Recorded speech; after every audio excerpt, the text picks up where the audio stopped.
Comprehensive Guide to Popliteal Cyst. The video is created by Dr. Abhinav Gupta and team. In this video we have covered everything about the topic from initiation to the end. A popliteal cyst, also known as a Baker's cyst, is a fluid-filled swelling located at the back of the knee. It often communicates with the knee joint and is typically associated with underlying joint conditions, such as arthritis or meniscus tears. Giant cyst. A giant cyst is a term used to describe a significantly enlarged or unusually large popliteal cyst. Clinical features of popliteal cyst. 1. Swelling. A palpable, soft swelling at the back of the knee. 2. Pain. Discomfort or pain, particularly during knee flexion. 3. Stiffness. Reduced range of motion in the knee joint. 4. Feeling of fullness. Sensation of pressure or fullness in the back of the knee. Difference between Baker's cyst in children and adults. In children, Baker's cysts are often associated with underlying joint disorders, similar to adults. However, pediatric cases may be related to transient joint effusions or inflammatory conditions. Duck-Waddell test. The Duck-Waddell test is a clinical examination where the patient is asked to walk like a duck by squatting and walking with the feet turned outward. This test is sometimes used to evaluate the presence of a popliteal cyst and associated knee joint issues. Investigations for popliteal cyst. 1. Ultrasound. Useful for visualizing the cyst and assessing its characteristics. 2. Magnetic resonance imaging, MRI. Provides detailed images of the cyst and surrounding structures, aiding in diagnosis. 3. Joint aspiration. Draining fluid from the cyst for analysis.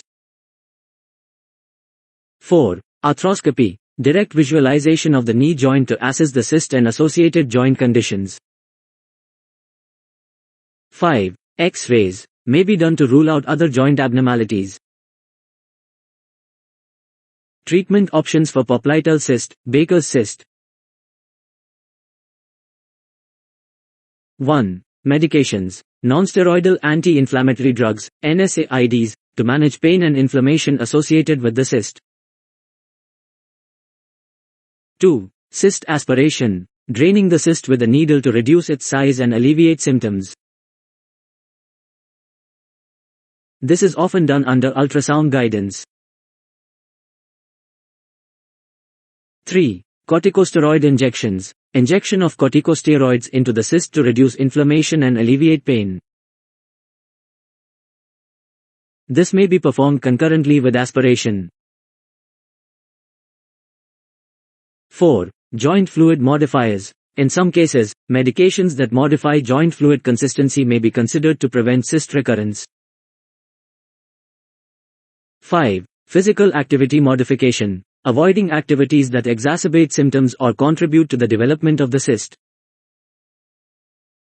6. Elevation and compression. Elevating the leg and using compression bandages to reduce swelling. 7. Treatment of underlying joint condition.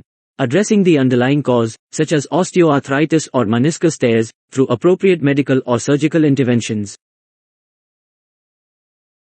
8. Surgical excision. In cases of persistent or symptomatic cysts, surgical removal may be considered. This may be done arthroscopically or through open surgery. Role of physiotherapy after surgery for popliteal cyst, Baker's cyst. 1. Early mobilization. Initiating gentle exercises to promote early joint movement while ensuring the surgical site is protected. 2. Range of motion exercises. Gradually introducing and progressing range of motion exercises to prevent joint stiffness.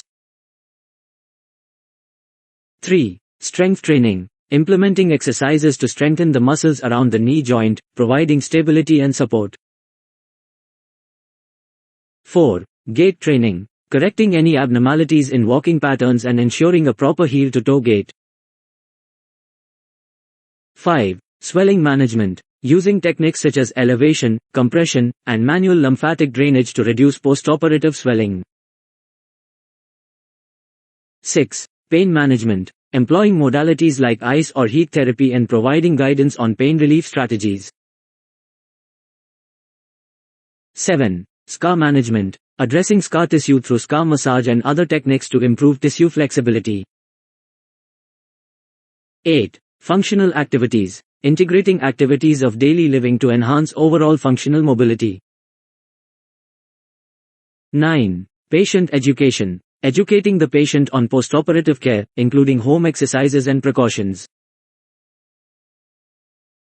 10. Monitoring progress. Regular assessments to track the patient's recovery, adjust the rehabilitation plan as needed, and address any concerns.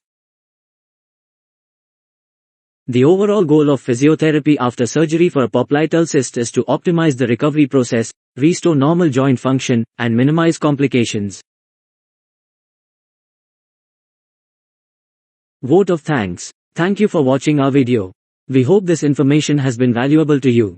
If you have any further questions or concerns, please consult our team for personalized advice.